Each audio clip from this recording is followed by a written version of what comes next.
Gracias, María. Buenas tardes a todas y todos. Ministro, bienvenido. ¿Qué tal? Gracias por aceptar la invitación del diario.es. Esta mañana se ha hablado mucho de fondos europeos, de cómo pueden afectar al presente y al futuro. En el ámbito de la justicia, la promesa, la idea es que sirvan para modernizar un sistema de administración que a veces vemos un poco anticuada, ¿no? Esas torres de papel, esos plazos muy largos. Por eso mismo le quería empezar a preguntar por las reformas, los proyectos en los que viene trabajando el Gobierno para transformar la justicia y para lograr una mayor eficiencia en el plano digital, procesal y organizativo. ¿Qué papel juega la digitalización en estas reformas? Fundamental. Buenas tardes a todos. Gracias a los presentes en el auditorio, también a la gente que nos esté siguiendo a través de otros medios, porque me parece que realmente es una oportunidad para hablar de lo que estamos haciendo en el Ministerio en materia de digitalización, que es la pregunta, y en otras materias. Suelo decir, y lo voy de inicio ya a plantear, que estamos llevando a cabo la mayor transformación de la justicia en décadas. La mayor, sin ninguna duda. En el año 2024 aprobamos, y hoy ya están en el Boletín Oficial del Estado, es decir, que esto no es un discurso más o menos vacío, sino que es una realidad, aprobamos las 3 leyes de eficiencia, la organizativa, la procesal y la digital, que llevaban años trabajándose en el Ministerio de Justicia. Y, por supuesto, también renovamos el Consejo General del Poder Judicial, aprobamos la Ley Orgánica del Derecho a Defensa. Es decir, el año 2024 ha sido un año extraordinario en materia de justicia, un paso de gigante en lo que tiene que ser la justicia del siglo XXI. En materia de digitalización, aprobamos un decreto ley, que además fue noticia en su día por la dificultad que hubo para aprobarlo, pero que finalmente ha salido aprobado, que fue el decreto ley 6/2023, donde se abordó la digitalización de la justicia. Y se aprobaron algunas medidas que igual nuestro auditorio pensará, bueno, pero eso no estaba ya en vigor. Bueno, pues lo aprobamos en el año 2024. Aprobamos que los actos en materia de justicia sean con carácter general, la regla, telemáticos. Vistas, testimonios, periciales, testigos, es decir, que lo normal en la justicia es que sea digital.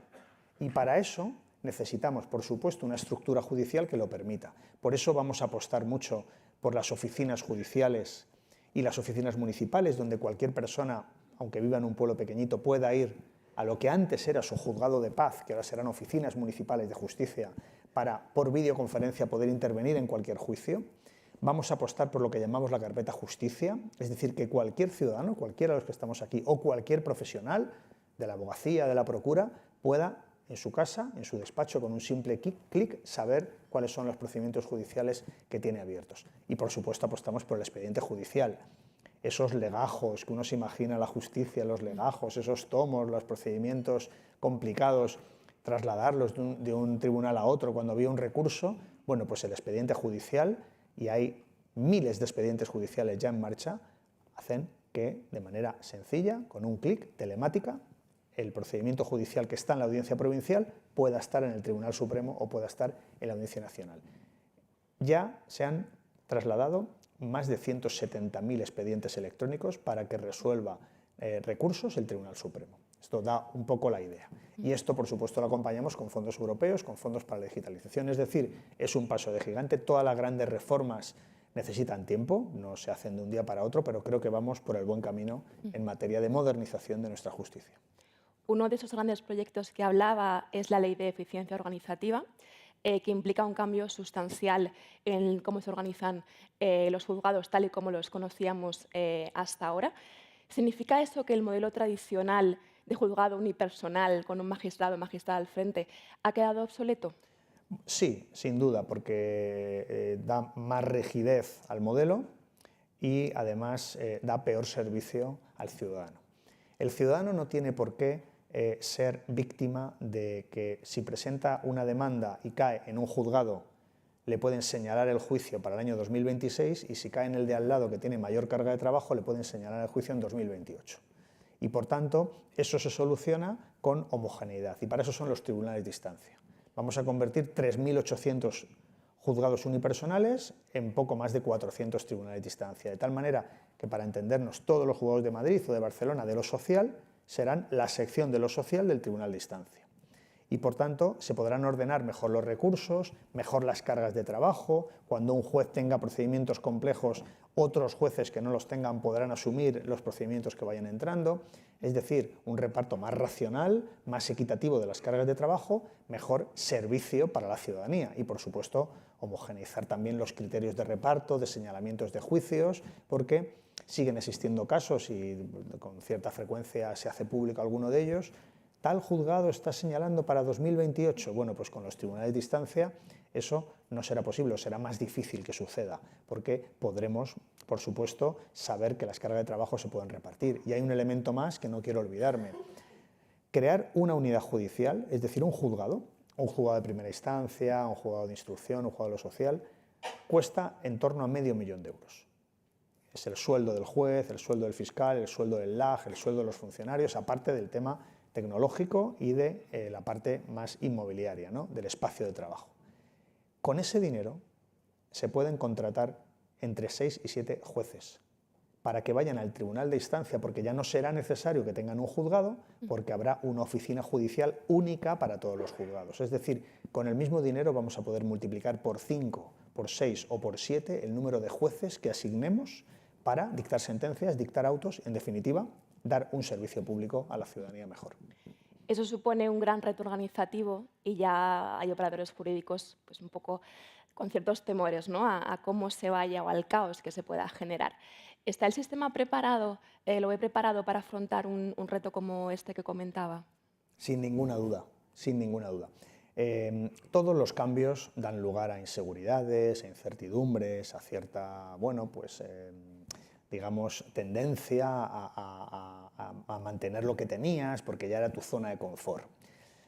Creo que es difícil encontrar un sector donde a la pregunta de ¿la Administración de Justicia necesita reformas?, la respuesta sea más unánime. Sí, claramente sí, la Administración de Justicia necesita modernizarse, ser la Administración de Justicia del siglo XXI. Y sin embargo, por supuesto, cuando se inicia alguna reforma, pues existe este tipo de resistencia, ¿no?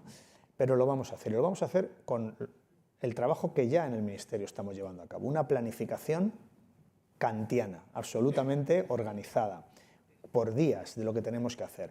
Ya hemos aprobado la relación de puestos de trabajo que está en el BOE, ya hemos llegado a acuerdos con los sindicatos, ya están los concursos en marcha, ya hay algunos tribunales de instancia que tienen la cartelería adaptada a los tribunales de instancia en el territorio del Ministerio de Justicia.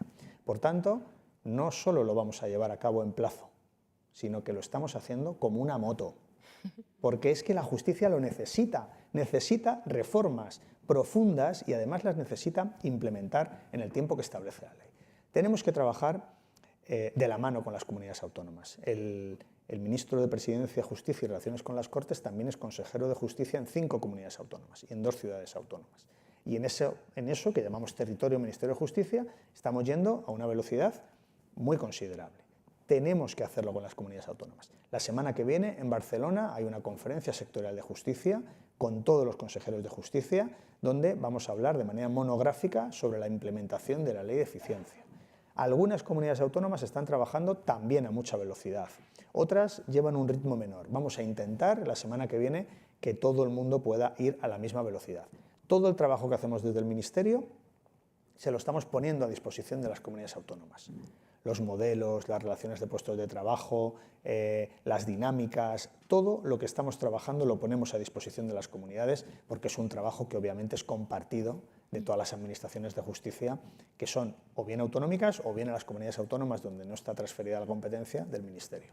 ¿Pero hay autonomías poniendo resistencia a poner en marcha este...? Hay autonomías que están yendo a peor ritmo, pero la ley de eficiencia del servicio público de la justicia está en el boletín oficial, es una ley que por tanto hay que cumplirla. Los servidores públicos no podemos elegir qué leyes cumplimos y cuáles no. Las comunidades autónomas, por supuesto, tienen que implementar la ley de eficiencia en los plazos que establece la norma.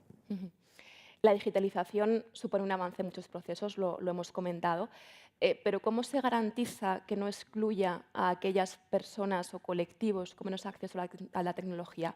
Imagino que eso también se estará abordando, teniendo en cuenta. Pues hemos tenido en cuenta desde 2 puntos de vista. hay personas que no tienen acceso a la tecnología, sobre todo estamos hablando de núcleos rurales más pequeños, aunque a veces te sorprende y también en esos núcleos es precisamente donde más acceso hay, pero puede haber personas que por edad, por entorno, tengan menos. Por eso es tan importante que lo que hasta ahora eran los denominados juzgados de paz sean oficinas municipales de justicia que funcionen, donde tengan todos los medios tecnológicos que necesiten para tener acceso a la justicia, incluso en mejor situación que antes, porque ya no tendrás que irte a la cabeza del partido judicial, no tendrás que irte a la capital de la comarca o a la capital de la provincia para llevar a cabo un acto procesal. Lo podrás hacer desde tu municipio, que igual tiene 200 habitantes, y eso es importante. Y luego también hay una segunda brecha, que hemos puesto en marcha un proyecto específico para personas con discapacidad. Ahí hemos utilizado la inteligencia artificial para que en la carpeta justicia sea accesible para personas con algún tipo de discapacidad, sobre todo visual. Recientemente se han presentado dos reformas legislativas muy importantes en el ámbito de la justicia, que tienen que ver con la acusación popular y con el acceso a la carrera judicial y fiscal. ¿Tiene votos suficientes para sacarlas adelante? Pues habrá que conseguirlos. Cuando hay una norma en el Ministerio que nace, pues obviamente no nace ya con todos los apoyos, para eso está el trabajo.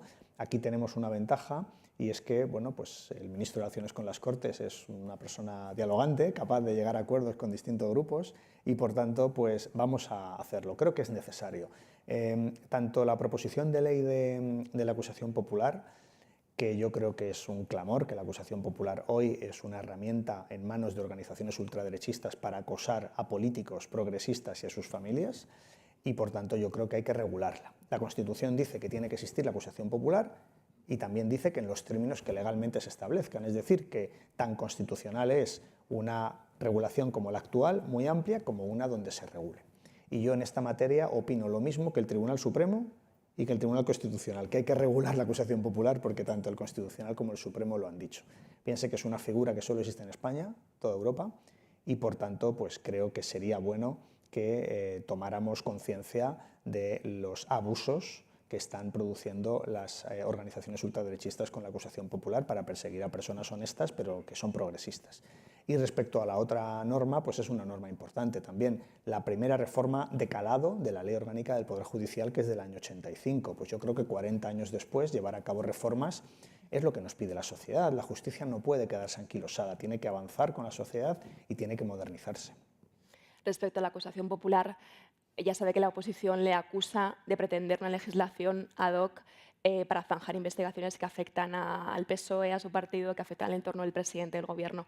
¿Qué le responde? Pues que es un argumento de mucha brocha gorda, porque no afecta. A ver, es una proposición de ley que está en tramitación parlamentaria, que llevará sus meses su aprobación, que el día que llegue al Boletín Oficial del Estado tendrá su vacatio legis, es decir, que no entrará en vigor inmediatamente y que, por tanto, pues todas las investigaciones que están en curso y que ahora mismo protagonizan portadas y noticias en medios de comunicación ya no estarán en esa fase porque ya habrán concluido. Por tanto, yo agradecería argumentos de un poco más de nivel, porque este realmente se deshace en una simple línea.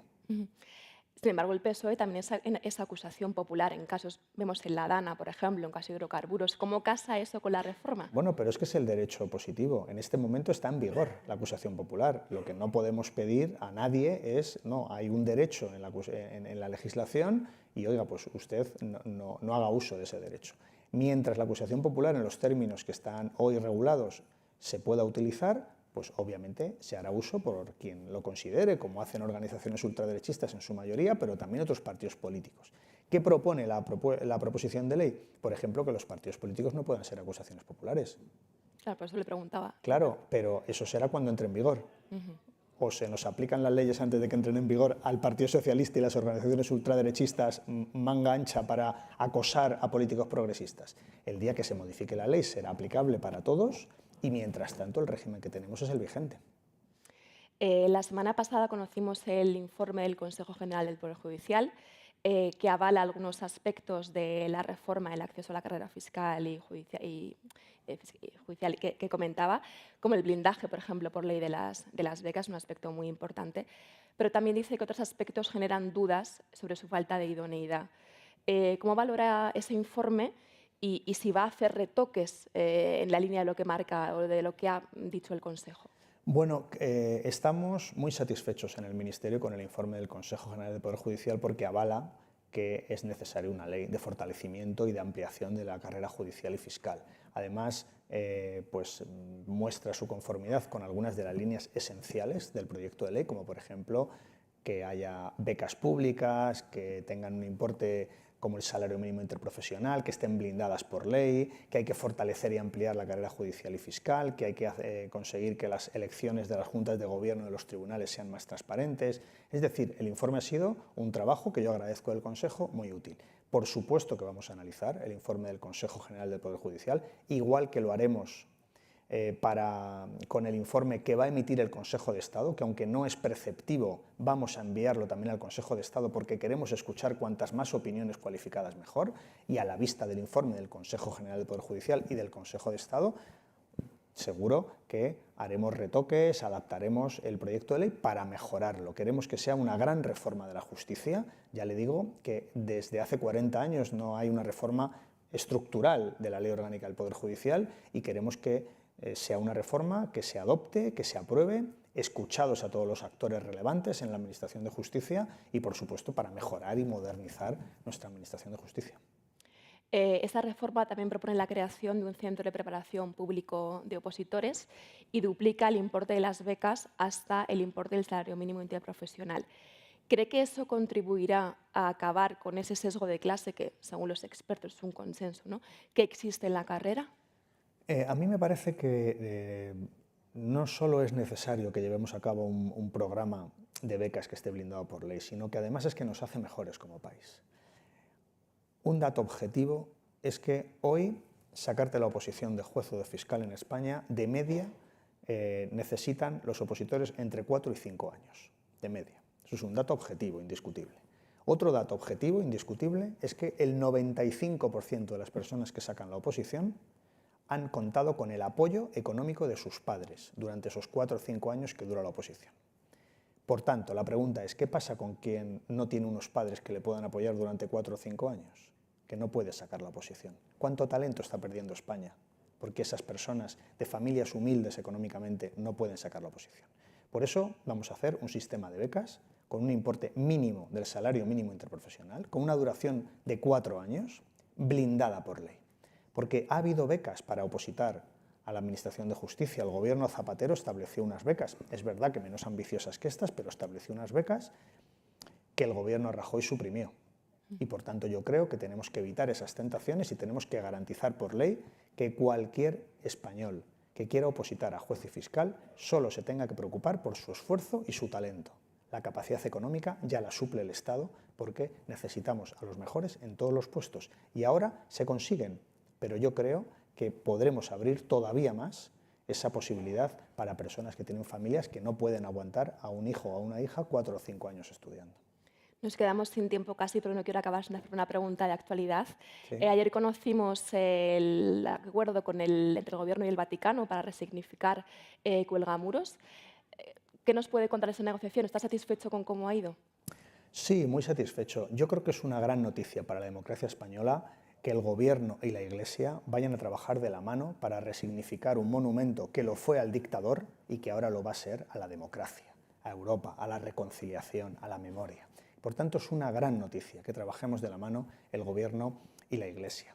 Y, por otra parte, creo que después de 50 años, desde que murió el dictador, creo que ya va siendo hora que podamos resignificar lo que fue un mausoleo en homenaje al dictador y que lo hagamos de la mano de la propia Iglesia y que lo hagamos como democracia, una democracia avanzada, que es lo que somos, que no queremos que haya ningún vestigio del franquismo, ningún vestigio de la dictadura, sino que lo que queremos es mirar al futuro y homenajear a nuestra democracia y los valores constitucionales que hoy adornan este país. Por tanto, insisto, me parece una gran noticia que el Gobierno y la Iglesia vayan de la mano para resignificar un monumento que lo fue a la dictadura y que ahora lo va a ser a la democracia, a Europa y a la memoria. Nos quedamos sin más tiempo, se quedan preguntas encima de la mesa, pero ya nos apremian con el tiempo. Gracias, ministro. Acabamos aquí esta entrevista y volvemos en unos segundos con la siguiente conversación. Gracias.